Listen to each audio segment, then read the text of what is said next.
the end of the British rule, Pakistan was a country without a constitution for over 9 years. Thus, the people of Pakistan were deprived from their basic human rights. This resulted in the fall of Dhaka in 1971, an unforgettable tragedy. Learning from the mistakes of the past, Mr. President, Pakistan and the people of Pakistan held a long meeting in the National Assembly, which resulted in the promulgation and the passing of the 1973 Constitution of the Islamic Republic of Pakistan. My Constitution, the guarantee of my freedom.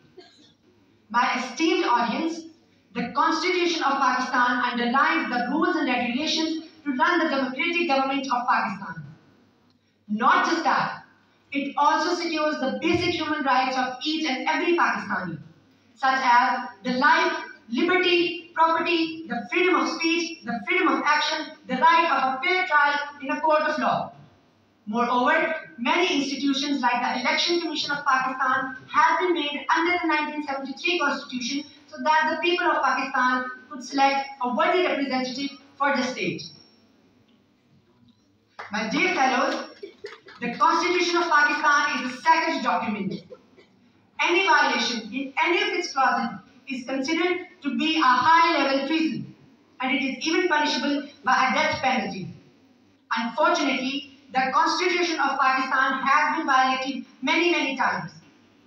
Even once, a dictator said, quote, "What is the Constitution of Pakistan? A 17-page book? I can tear it apart and throw it in a fireplace," unquote. Even after that, the people of Pakistan did not allow any damage for the Constitution of Pakistan. My dear fellows, today the only topic of my speech is that the Constitution of Pakistan is a supreme document. It may never be disobeyed. There is no possibility for the disobedience or the violation of the Constitution of Pakistan. It is the only source for our true freedom and true success in today's world. Long live freedom and justice. Long live religion and belief. Long live the Constitution of Pakistan, and long live Pakistan. Thank you everyone. Thank you very much for your time.